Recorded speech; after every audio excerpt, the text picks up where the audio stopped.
کے لیے جو جو چیز بنائی ہے یہ تو اللہ کی ہی قدرت میں ہے، اس کو معلوم ہے۔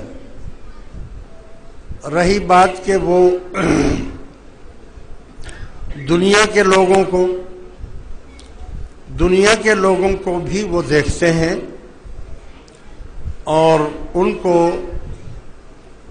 یہ اچھی طرح معلوم ہوتا ہے کہ میرے رشتہ دار کون ہیں، میرے ماں باپ کون ہیں، میرے بہن بھائی کون ہیں، اور ان میں سے جب کسی کے جانے کا وقت ہوتا ہے دنیا سے تو وہ روحیں جو پہلے جا چکی ہیں وہ اپنے ان دوستوں کی، اپنے محبت کرنے والوں کا ایسا انتظار کرتے ہیں جیسے کہ آپ ایئرپورٹ پر یا ریلوے اسٹیشن پر جا کر اپنے مہمانوں کا استقبال کرتے ہیں۔ کتاب شرح الصدور میں لکھا ہے کہ جب وہ لوگ انتظار کرتے ہیں تو اس کا مطلب یہ ہے کہ ان کو اس کے مرنے کی پہلے سے خبر ہو جاتی ہے نا، فلاں آنے والا ہے، تو فلاں آنے والے کا ان کو کیسے پتہ چلتا ہے؟ کوئی میسج تو نہیں دیا جاتا ہے ان کو، نہ کوئی خبر دی جاتی ہے۔ اس کا مطلب یہ ہے کہ اللہ تبارک و تعالیٰ ان کو اتنی روشنی اور اتنا علم عطا فرماتا ہے کہ وہ پوری دنیا کو دیکھتے ہیں اور دیکھتے ہیں کہ ہمارا فلاں شخص، فلاں رشتہ دار وہ اب عنقریب آنے والا ہے۔ اس کتاب شرح الصدور میں یہ لکھا ہے کہ جب یہ روح وہاں پر پہنچتی ہے تو وہ جو اس کے اپنے ہوتے ہیں وہ اس کا بڑی شاندار طریقے سے استقبال کرتے ہیں، پھر ان سے حال احوال پوچھتے ہیں اپنے گھروں کا، ہمارا گھر میں فلاں فلاں کیسا ہے، فلاں کی کیسی طبیعت ہے، فلاں کیسا ہے، فلاں خوش ہے، خوشحال ہے، یہاں تک کہ اگر اس کے گھر میں ایک بلی بھی ہوتی ہے نا، بلی، تو وہ اس بلی کا بھی پوچھتا ہے کہ وہ بلی کا کیا حال ہے، وہ ہے کہ نہیں ہے۔ وہ بتاتے ہیں ہاں وہ ہے اور ٹھیک ٹھاک ہے۔ اتنا یعنی ان کو معلومات اس کی ہوتی ہے۔ پھر وہ پوچھتے ہیں کہ فلاں کیسا ہے، وہ کہتے ہیں وہ تو ہم سے پہلے مر گیا ہے، وہ تو مر چکا ہے، اور کیا آپ کے پاس پہنچا نہیں؟ وہ کہتے ہیں نہیں، ہمارے پاس تو نہیں پہنچا، ہمیں خبر تھی اس کے پہنچنے کی، آنے کی، مگر وہ تو نہیں آیا۔ تو پھر وہ سب بیٹھ کر افسوس کرتے ہیں کہ اس کا مطلب یہ ہے کہ اس کی روح مومنوں میں نہیں آئی، وہ سجین میں چلا گیا ہے، یعنی کفر میں چلا گیا ہے۔ اس کا دکھ کرتے ہیں، افسوس کرتے ہیں کہ جب وہ ہمارے پاس نہیں پہنچا تو پھر اس کا مطلب یہ ہے کہ وہ ایمان لے کر دنیا سے وہ نہیں گیا۔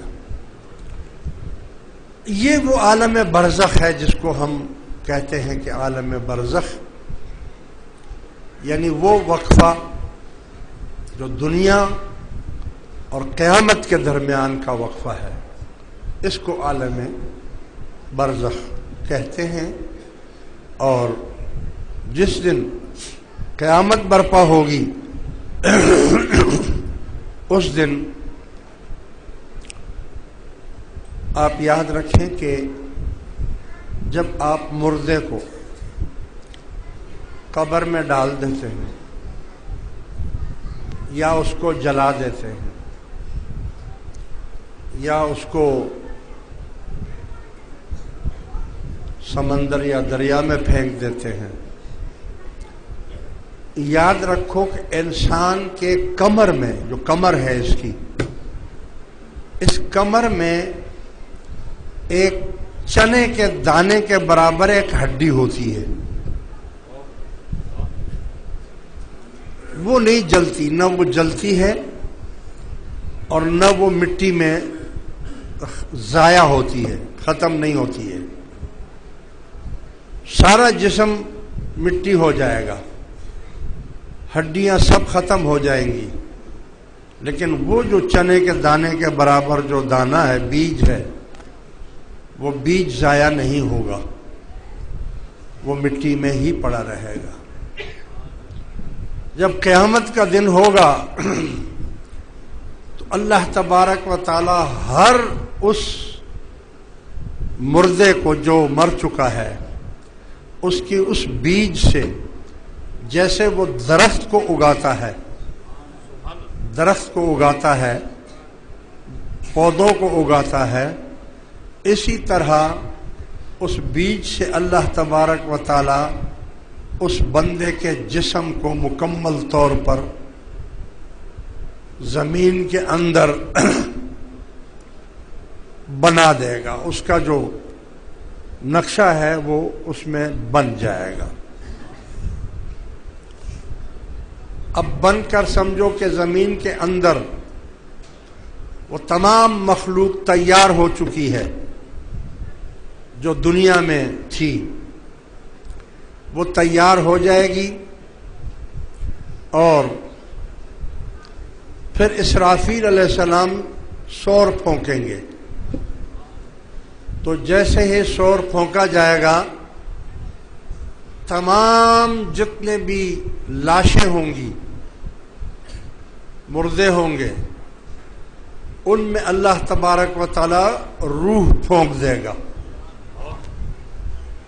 جیسے ہی ان میں روح پھونکیں گے اور وہ زندہ ہو جائیں گے، تو وہ ایک دم سے جیسے بچہ پیدا ہوتا ہے تو کتنی تکلیف سے پیدا ہوتا ہے، اسی طرح وہ بھی اندر جب دیکھیں گے تو وہ ایک دم اٹھنے کی کوشش کریں گے، اور جیسے ہی وہ اٹھیں گے تو زمین سے بالوں کو جھاڑتے ہوئے باہر نکل آئیں گے.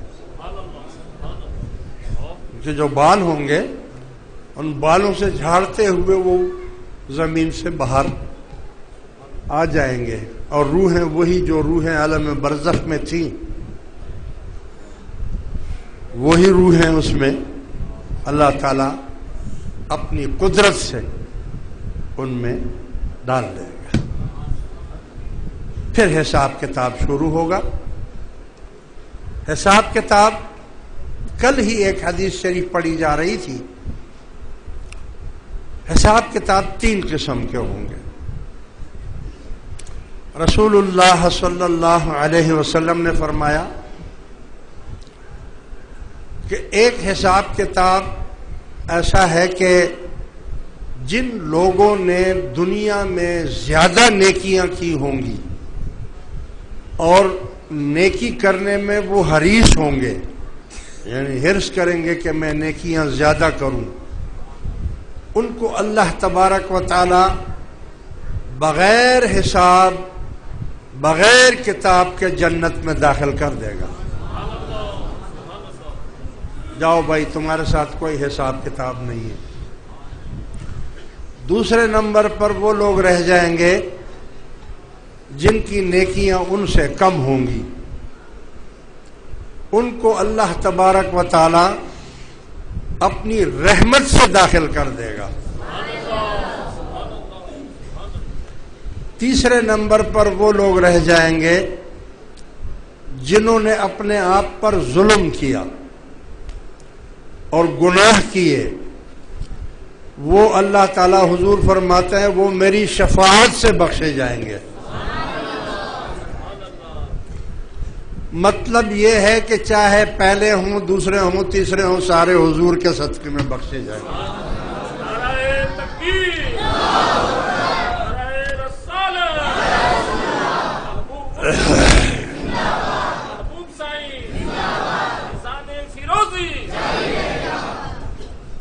لہذا یہ تو عالم برزخ کا جو میں نے آپ کو بتا دیا، اس کی گہرائی میں اور زیادہ جائیں گے تو بہت ٹائم لگ جائے گا. مجھے آج بیان تو کرنا ہے حضرت عثمان غنی رضی اللہ تعالی عنہ کا.